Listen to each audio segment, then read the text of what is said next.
Brought to you by 1AAuto.com, your source for quality replacement parts and the best service on the internet. Hi, I'm Mike from 1AAuto. I hope this how-to video helps you out. And next time you need parts for your vehicle, think of 1AAuto.com. Thanks.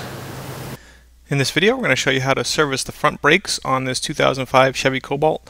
Pretty much the same for any Cobalt as well as the Pontiac G5. And we're going to show you the passenger side front. Obviously, you always want to repeat it for the driver's side and do brakes in pairs. Tools you'll need are jack and jack stands, 14, 15, and 19 millimeter sockets.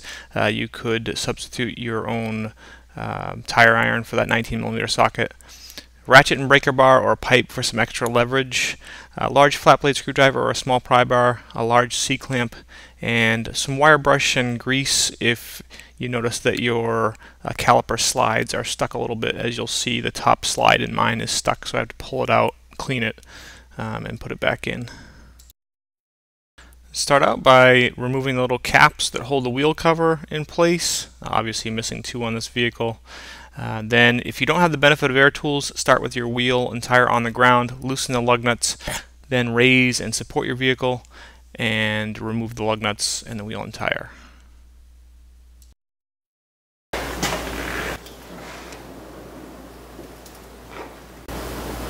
So now we can inspect the condition of the brakes. The rotors, you want to run the back of your fingernail up along them. You'll feel some small grooves, but you want to make sure there's no large grooves. Make sure there's not too much scaling of the rotor and the back side as well. Rotors are in good shape on this vehicle. You can see here that there's basically nothing left of the pads, so we'll definitely be changing the pads on this. And what you'll want to do is remove this bolt and this bolt. Before you remove those bolts, you can just take a large screwdriver and put it in here and slowly pry out, and that you'll actually move the caliper out. That actually forces the piston back in. It just helps loosen things up before you take it apart. These bolts are 14 millimeters and they should come off pretty easily.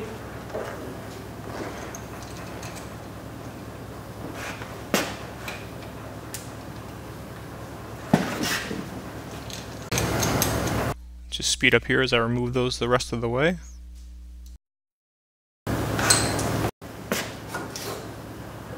Caliper comes right off. I'm going to kind of put that right up there for now. And the pads just pull right out. You can see these are in pretty rough shape. They're just falling apart as I take them out.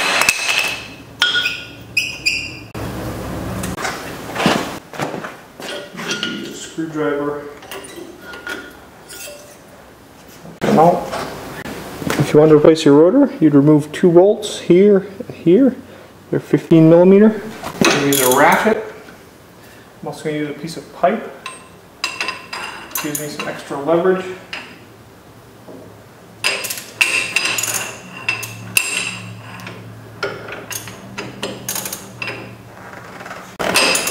Speed it up here again. And so I use that pipe for some extra leverage, got the bolts going, then use my socket and ratchet and just fingers the rest of the way.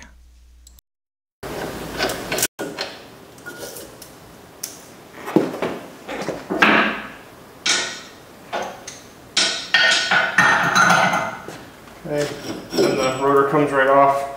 If you're having a problem with your brakes pulsating, generally replacing the rotors will help. The brakes on this car are pretty smooth. They just need new pads. So, rotor back on, put this in place, start your bolts from the inside of the car to the outside.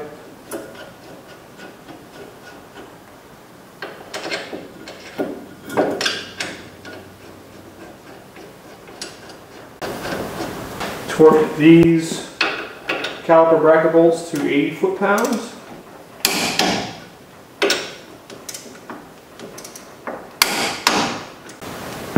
You'll want to pull off.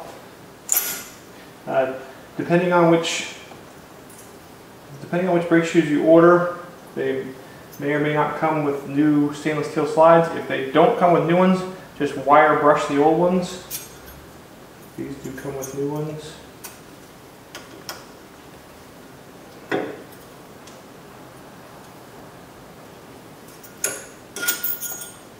Pull the aluminum out. And just fast forward here as I just snap in those slides, the new slides into place. New pads from Auto, you see a lot more life left. Depending on which pads you order, you may have to install this wear indicator. You want to put it at the top of the inside pad, and it just clips right on. Okay, then this pad right on the inside top, slide it in place. Okay, put the outer one in place, down, squeeze them together. Now we need to reset the piston. Okay. As your brakes wear, the adjustment is that this piston works its way out of the caliper. I just stick an old brake pad in there, large C-clamp.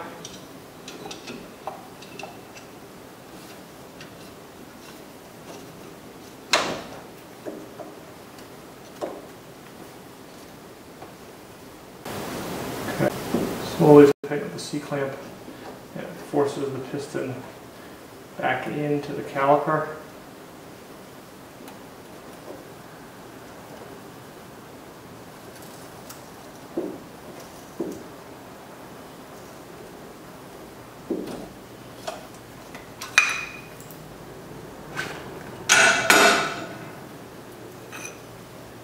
Okay, and now the caliper goes right on over the pads. There are slides right here in your caliper brackets, and lo and behold, it looks like you want them to slide nice and easily. They just need to be freed up. This one's nice and easy. I'm actually going to pull this one right out. Put a little grease, clean it up, put a little grease on it. Clean this one up, put a little bit of bearing grease on it. Stuff it in there. Get the boot to go back in to the caliper bracket. Okay. Bring the caliper down. Put it on. I'll have to probably squeeze the slides in place. I'll speed it up here as I put those bolts in. Just kind of move the caliper around, push the bolts in, and they'll start threading in, and then preliminarily tighten them up. And the smaller bolts should be tightened to 20 foot-pounds.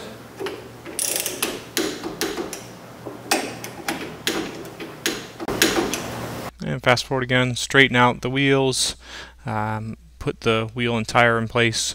I put a little penetrating oil on there just to keep the threads clear, and thread on the lug nuts, and then preliminarily tighten them up.